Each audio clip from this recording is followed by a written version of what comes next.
tava vendo o teu vídeo de sair da Globo. Que é um vídeo muito legal. Tem 2 milhões de visitas, assim, a galera... Você conta a tua história de um jeito muito bacana, assim, como é que foi te atraindo uma outra maneira de ver a vida. Mas o que eu quero entender é... Essa história toda que você construiu, que é uma história super bonita, profissional, você conta naquele vídeo ali que você foi... Você sentiu que você foi, na verdade, se apegando... Não que você foi não gostando daquilo, mas você foi abrindo a cabeça para outro lado.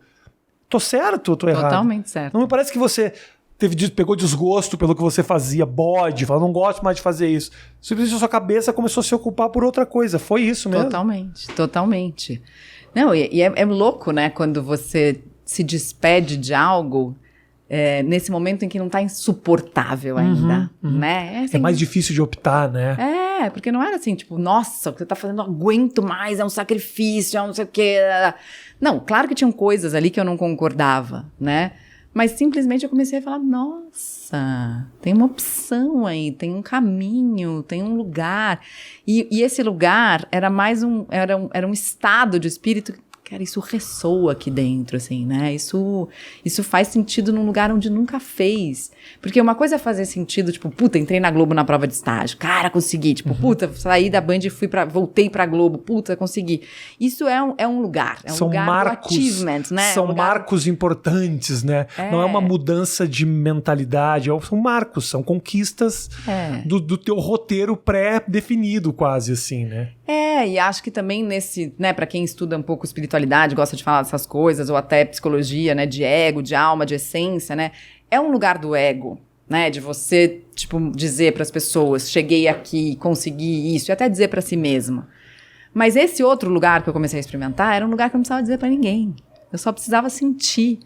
E a partir do sentimento eu comecei a fazer.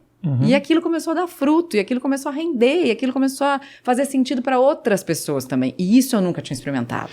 Explica para mim, eu apesar de ter visto muitas coisas, o que é exatamente essa descoberta? O que foi? Quando você fala de o que você sentiu e o que você viu? Então, primeiro foi começou, né, num ano em que eu comecei a entender o quanto eu me conhecia. Acho que foi esse momento, assim, nessa de observar as pessoas, né, desde pequena, eu comecei a entender também que eu também me observava. E comecei a me dar conta da capacidade que eu tinha de autoobservação e da capacidade que eu tinha de transformar a mim mesma a partir das minhas autoobservações. E entender também que eu tinha ferramentas que outras pessoas não tinham. Por exemplo, a meditação, porque eu medito desde os 12 anos de idade.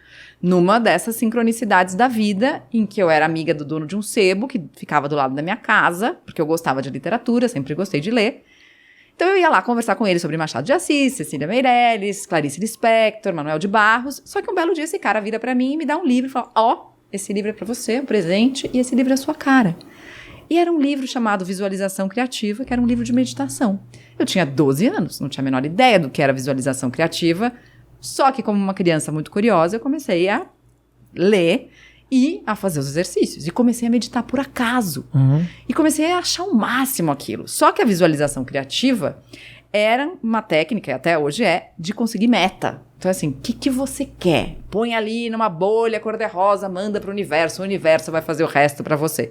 Então esse foi meu treino como meditadora. Um treino de concentração, de foco e de conquista. Para chegar num objetivo específico.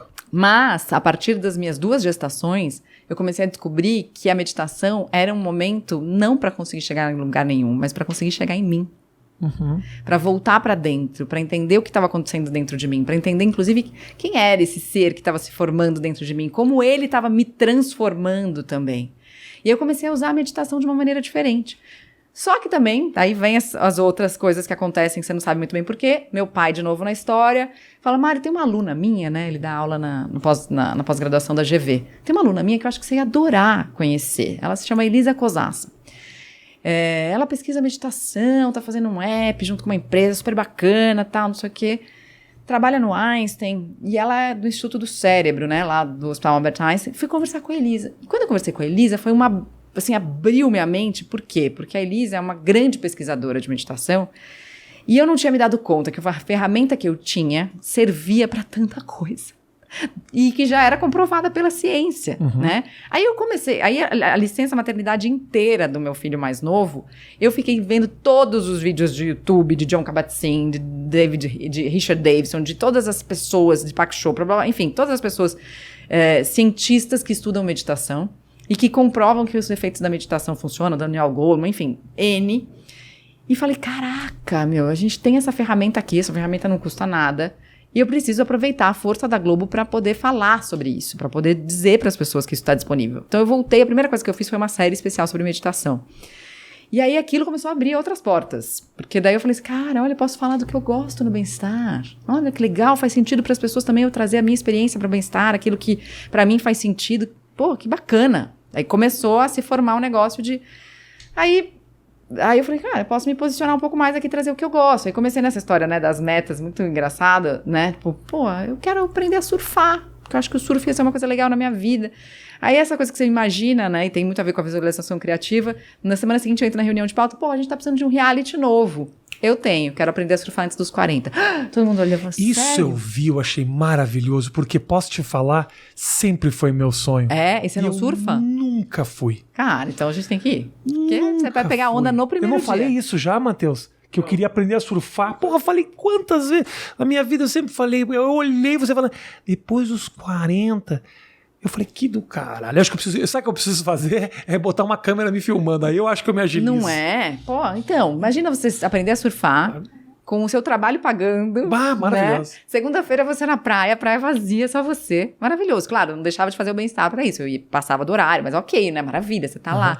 Então eu comecei a me validar mais, eu acho, assim, tipo, porra, o que eu tô fazendo pode servir de inspiração, o que eu faço serve de inspiração. E aquilo me começou a me validar.